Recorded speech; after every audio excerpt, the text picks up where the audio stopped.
Hier, on n'a pas eu le temps parce que le match était long à analyser. C'était un des meilleurs matchs de Ligue 1 peut-être depuis longtemps d'ailleurs. PSG Lyon, mais on n'a pas eu le temps d'analyser cette passe d'armes par tweet interposé, enfin non, plutôt par SMS interposé entre Nasser El Khelaifi et John Textor. C'est assez savoureux quand même. Hier, on n'est pas rentré dans les détails, mais John Textor est allé, parce que lui, John Textor, on va dire, il y a une communication, on va dire, un peu plus libre que Nasser El Khelaifi, qui est beaucoup plus dans le contrôle. Donc Textor est allé jusqu'à publier des échanges de SMS entre lui et Nasser El Khelaifi. Je vous livre quelques extraits. Je cite Khelaifi qui dit à Textor: je ne te parlerai plus jamais et je ne veux plus te voir. Apprends à diriger un club et des médias. C'est la dernière fois que je te laissais me parler. L'autre Textor qui répond par un emoji genre mort de rire. Voilà. Textor qui dit, je cite: tu dis tout le temps que tu sauves tout le monde, ce qui n'est qu'un comportement mégalomane. Le manque de parité dans notre championnat détruit l'attractivité de la Ligue. La dernière phrase est importante. Textor l'américain, lui il a son modèle NBA, répartition égalitaire. Oui, voilà. tu l'as pas précisé, c'est dans le cadre de la renégociation des droits télé. Oui, ça c'était cet été, ça date de cet été, hein, l'échange. Mais bon, on a quand même l'impression, et c'est ça qui est en fait assez intéressant, que après l'élection, de la réélection de Vincent Labrune, on l'a dit, piloté en grande partie par Nasser El Khelaifi, on a l'impression qu'il y a une sorte d'opposition qui est en train de s'organiser et que Lyon, il y a eu l'épisode donc des dirigeants qui se sont levés avant la fin du match hier qu'on a rappelé, et donc Textor, eh ben, ils incarnent aujourd'hui une sorte de contre-pouvoir. Alors peut-être qu'ils sont pour l'instant ultra minoritaires et qu'ils représentent qu'eux-mêmes, mais bon, quand les présidents parlent off et tout, ça peut être le début au moins d'un débat, de quelque chose de constructif, quoi. Comment est-ce que vous voyez tout ça? Juste du folklore ou peut-être le début d'une prise de conscience? L'épisode rigolo, juste, c'est de poster la photo avec la Copa Libertadores en montrant le message, parce que Nasser lui avait envoyé un WhatsApp: tu ne gagneras jamais rien nulle part. Et il a posté la capture d'écran de ce message-là avec la Copa Libertadores qu'il embrasse. Ouais. Bah, ça, pour le coup, c'était un peu Après, Nasser El Khelaifi ne gagnera pas à court terme la Copa Libertadores. Mais non, mais c'est surtout que c'est quelqu'un qui n'a jamais rien gagné, quoi, au final. Qui, Nasser El Khelaifi? Écoute, la Ligue 1. Oui, pas que la Ligue 1, des Coupes de France, des trophées nationaux, il en a gagné beaucoup, les mais trophées pas de nationaux Coupe dans les d'Europe. conditions qui sont les siennes, très honnêtement, tu es bien obligé d'analyser un petit peu tranquillement et justement la situation. Je veux dire, le mec est fort avec les faibles, faible avec les forts. Genre, en Europe, Nasser El Khelaifi, tous les grands dirigeants le prennent pour un cave. Et en France, il fait la loi. Mais en France, il fait la loi par l'oseille. Il a mis Vincent Labrune dans sa poche. Tous les autres présidents souffrent de sciatique permanente à force de faire des courbettes devant lui. Quand même patron de l'OCA, Daniel. À l'échelle européenne, il est patron de l'OCA. Il a obtenu comment ce pouvoir-là? Oui, non, mais Comme d'habitude, il obtient tout avec le blé. Mais les présidents le prennent pour un cave. Qu'est-ce que tu crois que pense Florentino Pérez, Tebas, Barça, l'Atlético, les Italiens, les Allemands du Bayern, ils pensent quoi de lui? Oh, c'est le seul président qui prend des banderoles quand ça n'a jamais existé. Le mec qui prend des banderoles dans un stade. Ah, mais sans déconner. Unique en l'occurrence. De qui on parle? Et là, tu as Textor qui arrive. Alors lui, pour le coup, il n'a pas encore eu le temps de choper l'asiatique comme tous les autres. Donc il arrive, il est tout frais. Il dit: mais c'est quoi ce mec? D'abord, moi, dans ma culture d'Américain... Il n'y a pas que lui, parce qu'il y a aussi eu des passes d'armes entre Joseph Ougourlian et Nasser El Khelaifi à la Ligue, avant que Ougourlian s'en aille. Comme par hasard, Ougourlian, qui a quand même une certaine stature, une pointure intellectuelle, il n'a pas envie de choper l'asiatique et de se mettre à genoux. Textor, il arrive, c'est pareil. Et tout le monde le prend pour un guignol. Mais même nous, on a fait cette erreur. Même nous, on a fait l'erreur. Oh, l'Américain, genre chapeau de cow-boy, machin, tout ça. Non.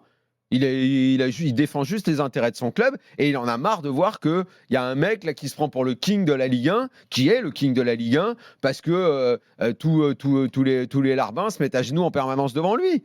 Parce qu'il il fait ce qu'il veut grâce à la puissance financière. Mais que je sache, on a oublié que la situation catastrophique dans laquelle est le foot français, les droits télé, c'est de la faute à qui?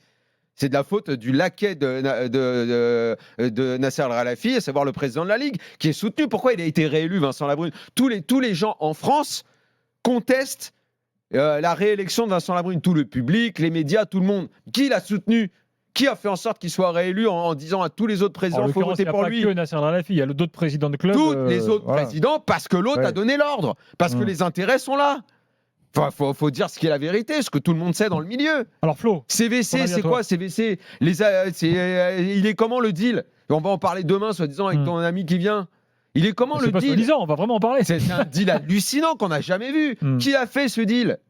Et là, on a Textor, mais évidemment, mais n'importe quel supporter, d'abord lyonnais, j'espère, est fier de voir qu'un mec se lève devant la toute-puissance de l'autre. Les Marseillais, pour le coup, bon, peut-être que McCourt, oui, effectivement, il y a peut-être des business quelque part et tout, mais voilà, la façon dont ils se couchent tous, c'est inadmissible. Inadmissible, incompréhensible, fou. Et notre football, s'il est dans cette situation, c'est à cause de Nasser Al-Khelaifi. Le problème de ça, c'est que à la fois c'est très bien parce que Textor il ose, et on le voit, et c'est bien que ces SMS sortent, mais en fait, à quoi ça va servir? À partir du moment où Textor politiquement il n'a pas été suffisamment fort, ou il n'a pas eu la volonté, ou il n'a pas su s'allier, ou en dehors du Gourlion trouver des forces pour éventuellement faire bouger les choses à la Ligue. Moi, cette histoire de SMS, même si pour les supporters lyonnais c'est évidemment bien de voir ça, pour nous tous, tu t'aperçois que Textor, il se démonte pas, il est capable de répondre à Nasser alors que personne ne le fait. Mais après, si tu regardes la situation politiquement parlant pour savoir si ça peut changer les choses au sein du foot français, moi malheureusement, je pense que non. Donc en fait, si tu veux, c'est un peu quand même, ça fait un peu partie du folklore Textor. C'est-à-dire que le mec répond fortement et vertement à Nasser El Khelaifi, lui envoie des SMS, on en a la preuve aujourd'hui. Mais à part ça, à quoi ça va servir? Moi, à mon avis, pas grand-chose. Donc si tu veux, je suis un peu plus sceptique que vous sur le côté une opposition qui commencerait à poindre et à grandir dans le foot français. Je suis même plus que sceptique là-dessus.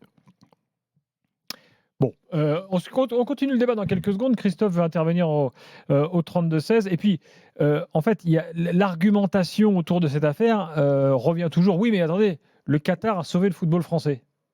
Alors, peut-être que sur le long terme, il faudra aussi se poser la question du vrai rôle du Qatar, finalement sur l'attractivité générale du foot français. C'est un débat qu'on n'a pas encore ouvert dans la on en a souvent parlé, et moi j'en ai souvent parlé. Dans un premier temps, la première logique a été qu'effectivement, tout le football français en a profité. Et que si l'argent qui, dans un premier temps, est arrivé alors que plus personne ne voulait en mettre, il a été souvent mal utilisé, ça, c'est pas de la faute du PSG, c'est pas de la faute de Nasser Al-Khelaifi. Si pendant toute la première période, Qatari, effectivement, qui a duré longtemps quand même. Qui a duré très longtemps, plus que l'autre d'ailleurs, plus que l'autre partie.